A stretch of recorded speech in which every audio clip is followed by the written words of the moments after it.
You're listening to the Empowered Divorce Podcast, where you practice being the chooser in your life again, one day at a time. Thanks for joining me.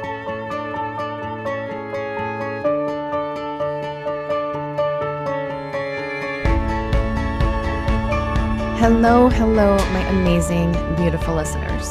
Thank you for joining me today. If you haven't noticed already, the title of today's podcast, Using Healing Tools Against Yourself, and you still clicked to listen to this episode, I first just want to thank you for clicking.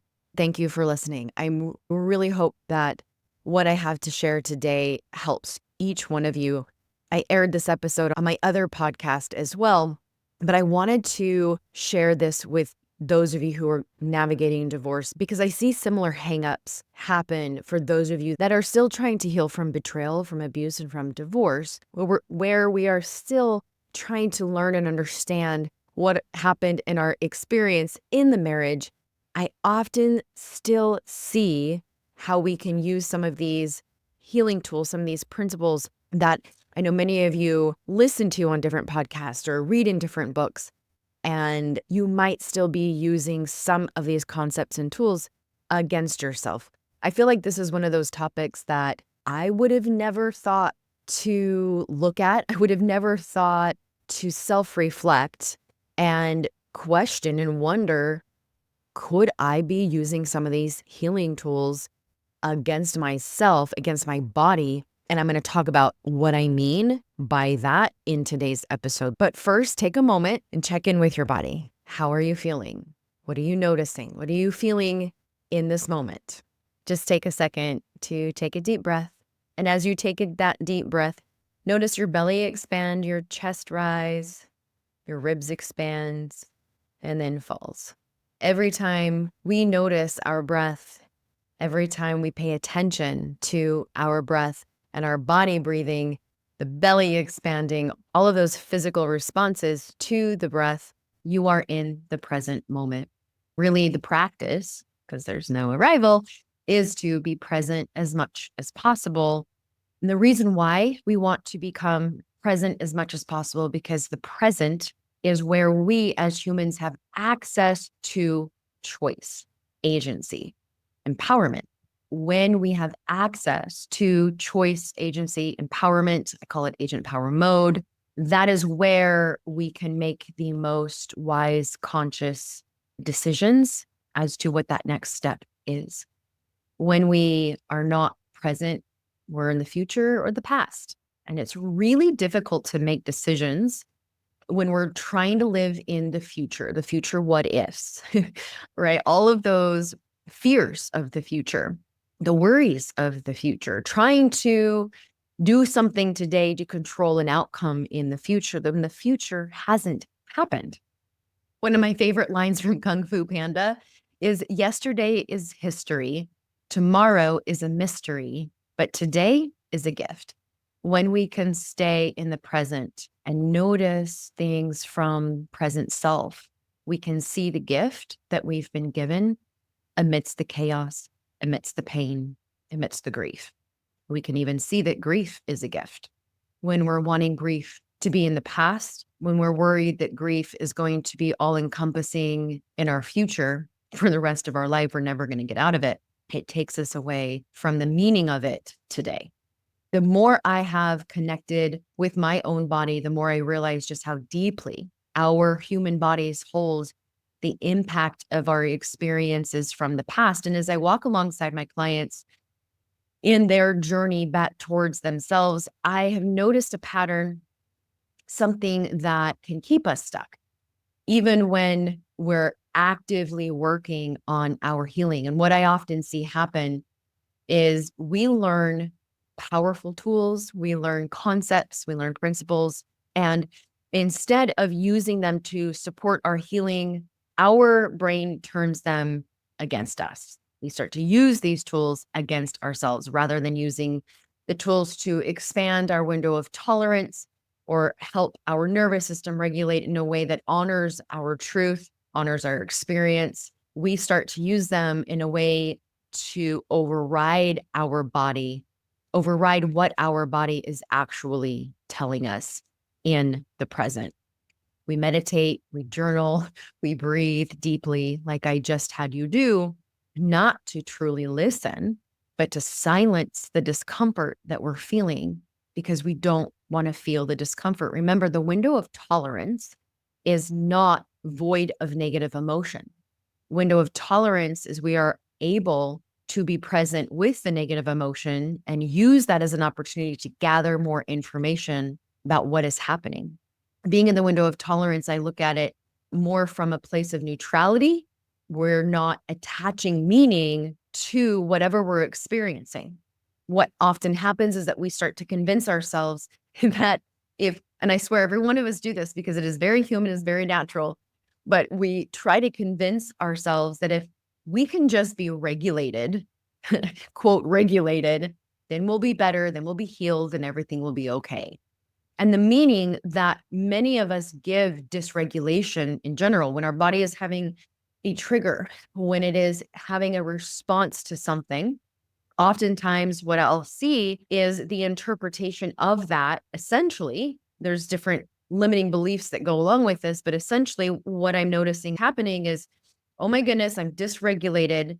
So I need to do my tools, use my tools, breathing, reading, meditating, whatever that is, to stop the dysregulation so that I can then feel better, because feeling better means I'm better, means I'm doing better, means maybe the situation is better. What's wrong with this?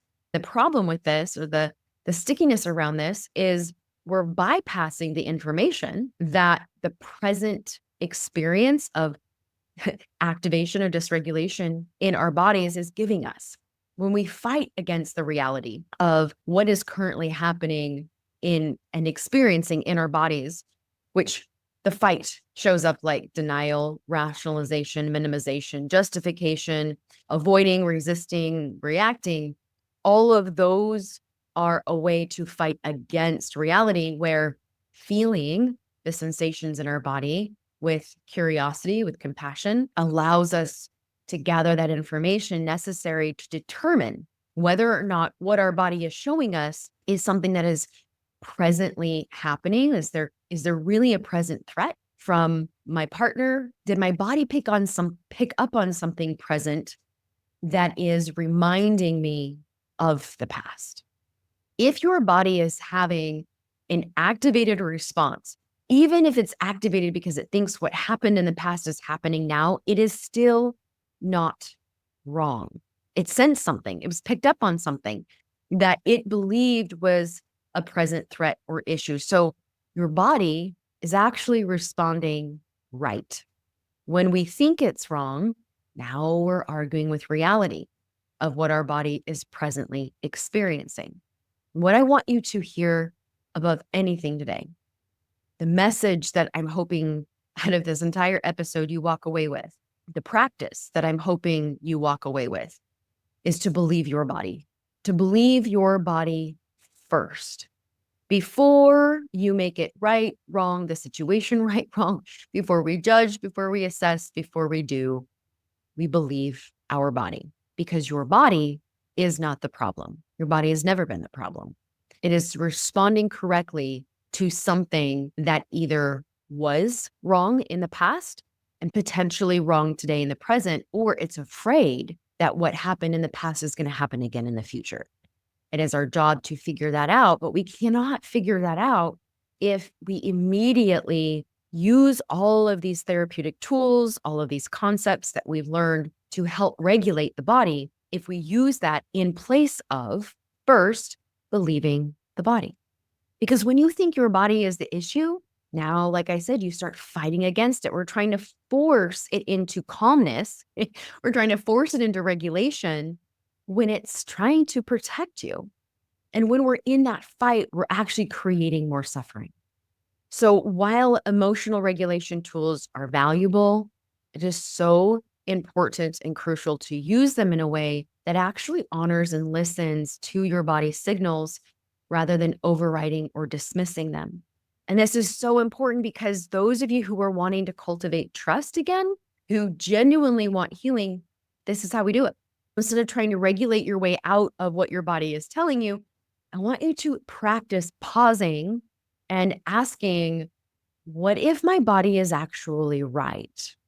What if my discomfort, my activation is pointing me towards truth? What if healing isn't about changing how I feel, but about listening to what I feel? Your body is never wrong. It never was. And when you start believing it, you stop fighting yourself. That's when healing really begins. Now, you may be asking yourself, or you may have wondered, then why won't my body just let it go? Why won't my body let the trauma go? Why won't it let the past just go? Why is it holding on to everything? Why am I still activated? Why am I still experiencing this? Especially if everything in the present is better. Now, I know not all of you who are listening are actually experiencing better or think that you're experiencing better, but for those of you who are saying, well, my partner is doing better, he's doing the work, and so my body should feel better, right? That's where I see this show up a lot. Or it's been years since this happened. We've done our work. We've done our healing. Why is my body not responding in the way that it needs to? Why is it still activated? Well, there's a couple really dang good reasons why. Well, first of all, your central nervous system is wired for survival. It's not wired to be polite to you. And sometimes we're really offended when our body responds in this activated, intense way, like rude. Well, why are you treating me this way? Why are you showing up this way? Your central nervous system is not wired to be polite to you. Your body is still going to be on high alert because you've experienced trauma. You've experienced something that put your body in high alert. And it's not because you're failing at healing. It's because this part of you is designed now to alert your body of danger. So again, perceiving and there actually being danger are two different things. Trauma parts have a job, and that's to perceive danger based on the experience from the past to prevent that from happening again. When we practice believing our bodies first when that activation happens and assessing reality, assessing the facts, and being able to determine for ourselves whether or not that response is accurate for the present or it really just perceived something in the present and related it to the past. When we believe our body first, we are able to eventually lessen the intensity of that activation from our autonomic nervous system. When we don't believe our body or listen to our body and get frustrated with it and say, see, nothing is happening, everything's fine, he's doing the work, I'm doing the work, this shouldn't happen. We ignore the body, we don't listen, we don't believe. The intensity of that activation can stay heightened. When chronic dysregulation is also dysregulation that might seem to be a chronic issue right now is also a normal response to betrayal, because when trust is broken, your nervous system, it doesn't just reset because you want it to. Like I mentioned, it's going to stay on high alert now to keep you safe. And if you're still in the relationship or not with the one who harmed that attachment, it is going to take consistency over time for those steps of trust rebuilding to take place. And this includes, in fact, it demands your own self-trust to be cultivated first. Another reason why your body isn't going to forget is because your body keeps the score. Your brain may rationalize, but your body knows. Trauma is stored in your nervous system, in your muscles, and in your gut. Your body keeps the score. Your body is not broken. It's speaking in a language that maybe you haven't been taught before. Your gut instincts, your anxiety, your discomfort, they are not problems. It's information. When we skip over gathering that information and then start using all of these healing tools in place of gathering that information, this is what I mean by now we're using these tools against ourselves, trying to find regulation, but it's actually working against us. So I want to go over a few ways that I see this commonly show up, but please, if you notice any self-judgment parts show up because you're resonating with any of this, ask judgment to take a step back. We are just gathering information. Okay, so ways that you might be using healing tools against yourself is, instead of asking yourself, why do I feel so unsafe right now? I shouldn't be. What's wrong with me? Da da da da da. They're doing this, or this isn't happening anymore. I need to make this feeling go away. Instead of trusting your dysregulation, You are going to see it as proof of failing, proof of not healing, proof that you might be doing something wrong. Instead of allowing your emotions to guide you, we go to work with all of these healing tools to try and control them. Regulation should never be a way to override your reality. If your body is dysregulated, it's for a reason. And so again, the goal isn't to force yourself into safety, it's to recognize where safety doesn't exist in the present moment. Therapeutic tools or concepts get used against ourselves is this overload of knowledge instead of trusting our own experience. So hear me correctly here. I'm not saying psychoeducation and learning more is wrong or bad. It's when we're using that in place of trusting our body and trusting ourselves. So tell me if this sounds familiar. You've read all the books, you've listened to all the podcasts, you've journaled, you've gone to workshops, you've taken every intensive and course you can find, but deep down, you still don't trust yourself. And so you're searching for someone to tell you what to believe, what to feel, how to feel, because somewhere along the way, you stop trusting that you already know. Another book, another expert, another podcast, another checklist that you use in place of listening to your body and believing your body is not going to help. It is not going to replace the self-trust that I know every single one of you want to cultivate, maybe for the first time, but for many of you to get back again. Your body isn't keeping you stuck. Your body is keeping the score. And when we use healing, quote, healing tools to push down grief, this is another way that we get stuck using the principle of gratitude. I need to be grateful. If I could just be more grateful. And look, gratitude is powerful. Yes, it's a forward-moving principle, but you don't have to outgrow your pain before you have felt it first. If your body still aches with sadness, if your chest still tightens at memories, it's not because you're weak or something's wrong with your body. It's because you're human, and you don't heal by outrunning grief. You heal by allowing yourself to feel it, move through it, and honor what was lost, because you have lost a lot. I also see a lot of times clients convincing themselves that it wasn't that bad.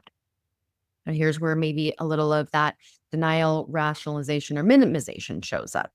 The truth is, as your body is activated in the present day, it's remembering things that your brain won't forget, which is why there's no such thing as forgive and forget. Forgive, yes. Forget, no. Another way I see this is through triggers. No one likes these triggers, and we tend to minimize them, try to shove them instead of investigate them, instead of be curious about them. How often have you had that gut feeling only to talk yourself out of it or to be talked out of it? Maybe you've said things to yourself like, well, maybe I'm just being too sensitive, or maybe this is just my attachment wounds. I just have trust issues and will always have trust issues. And maybe that is true sometimes, but what if it's not? What if your body is picking up on something real today? Again, we don't know if we're just dismissing the sensation of the body, if we're dismissing the activation in our body, jumping to these healing tools to try to make that feeling go away, instead of stopping and going, what is my body telling me right now? Is this a real sign that something is still presently happening? Let me believe my body first. Let me feel what my body is showing me right now. The tightening in my chest, the pinching, the stabbing, the swirling in my stomach, the nausea. I need to feel that. I need to get curious about it. I need to listen. I need to believe that my body is right now. As I investigate, as I listen, as I understand deeper what is happening, I will be able to determine if this is a memory from the past or a fear of something happening again in the future, as opposed to a current present threat that I really do need to pay attention to. If we don't stop and listen to what our body is telling us, and we just keep denying our own central nervous system's wisdom, then you're going to feel exhausted. You're going to feel drained. You're going to feel like your body is running on empty. Yet you're telling yourself you need to be stronger, you need to push through, you need to work harder at healing, you need to do more. Healing isn't about doing more, and it isn't about trusting other people more. It's about recognizing that your body isn't trying to sabotage you. It's trying to protect you. It's trying to tell you something. Your body isn't asking you to fix it. It's asking you to believe it. And when you do, you'll realize that healing isn't about making yourself okay with the past. It's not approving of the behaviors from your partner in the past. We can start believing our body with tiny shifts in how we talk to ourselves when our body is activated. So instead of, why am I still feeling this way? The shift is, what is my body trying to tell me? Instead of, I should be past this by now for whatever reason, the shift is, I'm allowed to heal at my own pace. Instead of, how do I just stop being triggered? The shift is, what part of me still needs care and still needs safety? One of the most common questions that I get from all of my clients that are divorcing, it is, how do I trust myself again? Will I ever trust myself again? How do I trust another relationship again when trust has been so obliterated? It makes sense why trust feels impossible. It shakes your entire foundation. We doubt our own instincts. We doubt our feelings. We doubt our body. We doubt what our body is telling us.